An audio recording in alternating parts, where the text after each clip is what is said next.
Dan pastinya salam hangat untuk kawan pajak dimanapun berada.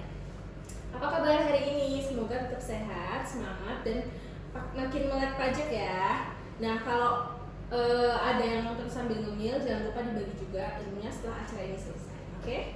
Saya Elna Salsabila Rumbifa akan menemani kawan pajak semua. Nah, sebelum kita masuk ke materi, coba bayangkan berapa kali dalam sebulan kawan pajak belanja online? 2 kali, 5 kali, atau malah setiap minggu ada paket yang datang. Nah, ternyata belanja online yang sering kita lakukan itu ada kaitannya dengan aturan pajak terbaru. Karena itu, hari ini kita akan membahas sesuatu yang sangat penting dan sangat banyak dibahas sama orang-orang ini, yaitu PMK nomor 37 tahun 2025 tentang penunjukan pihak lain sebagai pemungut pajak serta tata cara pemungutan, penyetoran, dan pelaporan pajak penghasilan oleh pihak lain atas penghasilan yang diterima dan diperoleh pedagang dalam negeri melalui sistem elektronik. Judulnya memang agak panjang ya, tapi tenang aja, nanti kita akan kupas tuntas bersama narasumber kita yang luar biasa, Bapak Igusti Agung Surya Negara, penyuluh KPP Tanah Waingapu. Selamat sore Pak Surya. Selamat sore, salam sehat dan pajak tubuh Indonesia tangguh. Nah, kawan pajak, supaya kita tidak hanya tahu apa isi peraturan ini, tapi kita juga harus benar-benar paham mengapa aturan ini lahir. Pak Surya, kalau boleh saya tarik mundur sedikit ya. Sebenarnya apa sih yang melatar belakangi lahirnya PMK 37 tahun 2025 ini? Ya. Dalam beberapa tahun terakhir telah terjadi peningkatan tren transaksi melalui platform perdagangan online ya, berdasarkan data dari Bank Indonesia ya. Lonjakan tinggi penggunaan platform perdagangan online terjadi sejak tahun 2020 ya. Kemudian dalam rangka meningkatkan efisiensi dan efektivitas pemungutan pajak dan kepastian prinsip hukum, keadilan, kemudahan dan kesederhanaan administrasi serta untuk membantu dan memudahkan pedagang UMKM dalam penyetoran pajak, maka diterbitkanlah PMK ini gitu ya, PMK nomor 37 tahun 2025 ya. Perlu digarisbawahi ya bahwa PMK 37 tahun 2025 ini tidak mengatur pajak baru gitu ya. Aturan ini mengatur cara atau metode pembayaran pajak yang memberikan level playing field pajak yang sama antara pedagang konvensional dan yang digital gitu ya. Aturan ini juga tetap berpihak kepada pengusaha kecil dengan adanya batasan yaitu 500 juta dalam hal pajak yang dibayar oleh pengusaha ya, maka tidak ada kenaikan tarif gitu ya. Karena yang berubah hanya cara pengenaannya saja, yaitu melalui pemungutan oleh pihak lain gitu ya. Oh iya, terima kasih banyak Pak Surya. Jadi jelas ya kawan pajak bahwa PMK ini itu bukan pajak baru, melainkan hanya cara yang lebih sederhana untuk membayar dan melaporkan pajak. Dan bagi pedagang, khususnya UMKM, tetap bisa bernafas lega nih karena ada batasan omset 500 juta yang dilindungi. Nah, setelah kita tahu latar belakangnya, tentu muncul pertanyaan berikutnya. PMK ini dasar hukumnya apa sih? Karena setiap kebijakan yang dibuat kan pasti ada payung hukumnya ya. Payung hukumnya Ya, kalau begitu Pak Surya boleh dijelaskan lebih detail terkait dasar hukum PMK ini?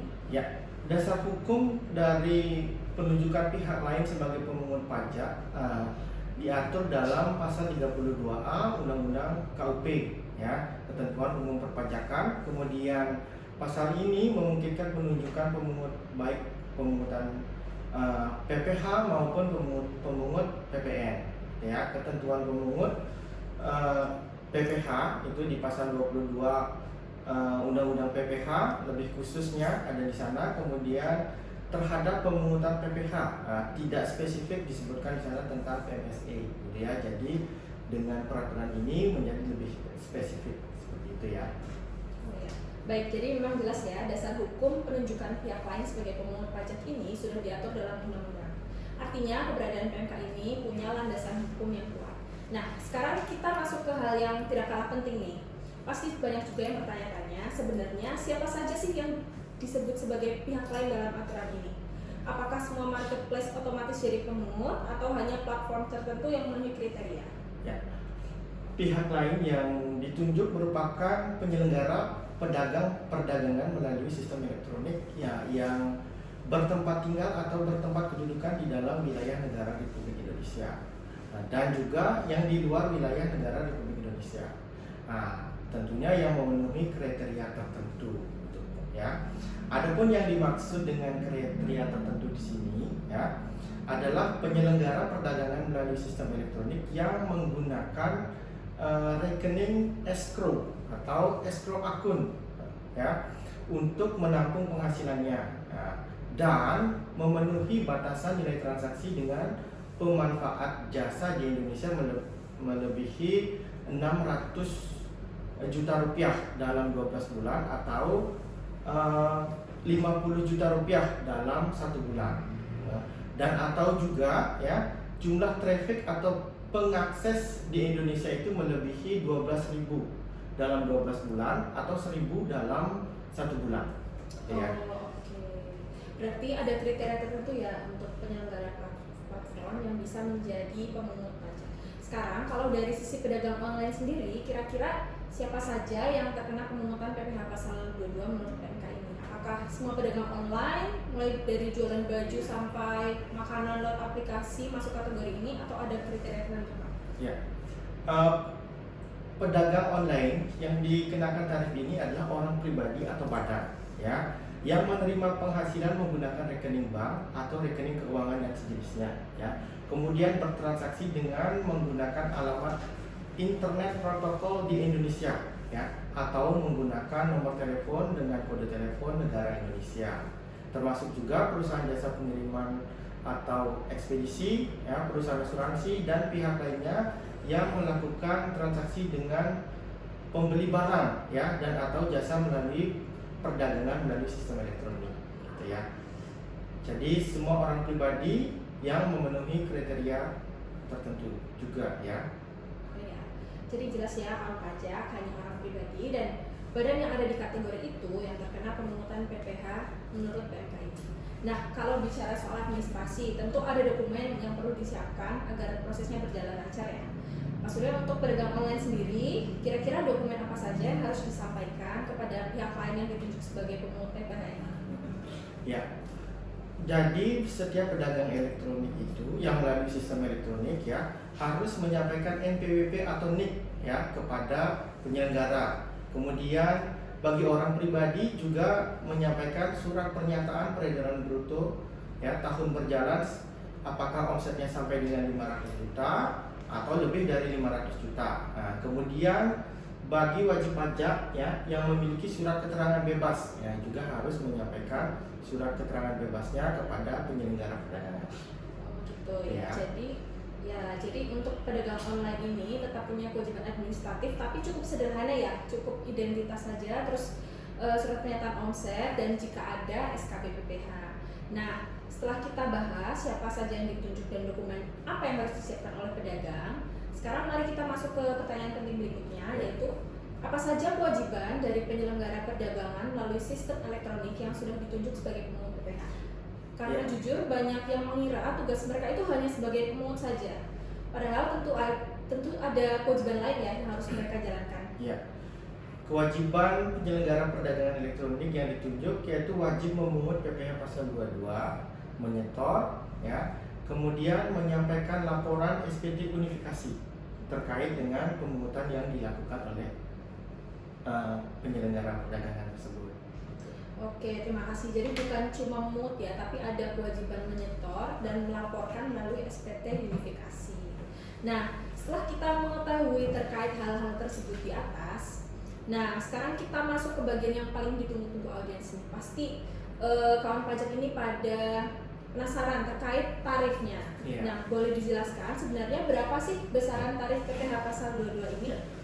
Besaran tarif PPh pasal 22 sehubungan dengan perdagangan melalui sistem elektronik ini sebesar 0,5% ya dari peredaran bruto yang diterima oleh pedagang, ya. Jadi masih sama tarifnya dengan tarif PPh final UMKM, yaitu 0,5%, ya. Nah, ya ternyata tarifnya hanya 0,5% dari peredaran bruto ya, kawan pajak. Jadi ini masih cukup ringan dan tetap berpihak pada UMKM. Nah, tapi muncul pertanyaan lanjutan nih Pak. Apakah semua pedagang yang berjualan melalui sistem elektronik pasti akan dipungut PPh pasal 22 atau ada pengecualian tertentu? Karena kalau dengar kata semua, pasti pedagang kecil ini juga langsung khawatir kan? Iya, betul sekali. Ya, penyelenggara perdagangan secara elektronik ini tidak melakukan pemungutan ya, atau dikecualikan pemungutannya terhadap penjualan dari orang pribadi dengan omset sampai dengan 500 juta dan telah menyampaikan surat pernyataan kepada penyelenggara perdagangan. Kemudian penjualan jasa pengiriman atau ekspedisi oleh wajib pajak orang pribadi dalam negeri sebagai mitra perusahaan aplikasi jasa angkutan juga tidak dipungut ya. Kemudian perdagangan yang telah pedagang yang telah menyampaikan surat keterangan bebas ya juga tidak dipungut PPh pasal 22 ini ya. Kemudian penjualan pulsa atau kartu perdana juga tidak dilakukan pemungutan. Kemudian penjualan emas ya, baik emas batangan maupun emas perhiasan tidak dilakukan pemungutan. Kemudian pengalihan hak atas tanah dan atau bangunan itu tidak dilakukan pemungutan ya. Itu beberapa hal yang dikecualikan dari pemungutan PPh pasal 22 ini gitu ya. Oke, berarti jangan khawatir ya kawan pajak, tidak semua pedagang otomatis dipungut PPh pasal 22 ini, terutama pedagang kecil yang dengan omset di bawah 500 juta setahun. Nah, sekarang kita masuk bagian berikutnya yang tidak kalah penting, yaitu sanksi. Maksudnya bagaimana pihak klien yang sudah ditunjuk sebagai pemungut pajak ternyata tidak menjalankan kewajibannya. Apakah ada konsekuensi tegas yang menanti? Ya, tentu saja bagi penyelenggara perdagangan elektronik ya yang tidak melakukan kewajiban pemungutan dapat dikenakan sanksi sesuai dengan peraturan perundang-undangan perpajakan yang berlaku, gitu ya. Ada satu hal lagi ya, PPh yang telah dipungut ya terhadap pedagang elektronik, pedagang melalui sistem elektronik ini ya dapat dikreditkan dalam SPT tahunan ya, terutama bagi wajib pajak yang menggunakan perhitungan PPh pasal 17 ya. Namun bagi wajib pajak yang memilih perhitungan menggunakan tarif UMKM ya atau PPh final, kita kenal dengan PPh final PP 55 tahun 2023, itu bisa menjadi pengurang ya dari PPh final yang harus dibayar di dalam SPT tahunan. Oke, jadi sangat jelas sekali ya penjelasan dari Pak Surya tadi. Dari awal sampai akhir kita bisa simpulkan bersama bahwa PMK 37 tahun 2025 ini bukanlah pajak baru, melainkan hanya penyederhanaan tata cara pemungutan, penyetoran, serta pelaporan pajak. Tujuannya jelas demi efektivitas, efisiensi, dan juga keadilan dan kemudahan bagi para pedagang, khususnya UMKM. Jadi aturan ini diharapkan bisa membantu usaha untuk tumbuh lebih sehat dan tentu saja mendukung pembangunan negara kita. Nah, kalau setelah mendengar penjelasan tadi kawan pajak masih ada rasa penasaran atau ada ingin tahu lebih detail atau ada pertanyaan spesifik terkait usaha masing-masing, jangan khawatir, kawan pajak bisa langsung menghubungi ke Krim Pajak 1.500-200 atau bisa melalui live chat resmi kami di pajak.go.id di pojok kanan bawah, atau bisa juga melalui WhatsApp chat center kami di KPP Pratama Waingapu di 0813 3771 7407. Jangan lupa follow Instagram resmi kami di @pajakwaingapu untuk mendapatkan informasi terbaru seputar perpajakan. Jangan lupa juga subscribe YouTube channel kita KPP Waingapu. Terima kasih sudah menyimak sampai akhir. Semoga apa yang kita sampaikan hari ini bisa bermanfaat untuk kawan pajak semua. Sampai jumpa di kesempatan berikutnya. Jangan lupa, pajak tumbuh, Indonesia tangguh.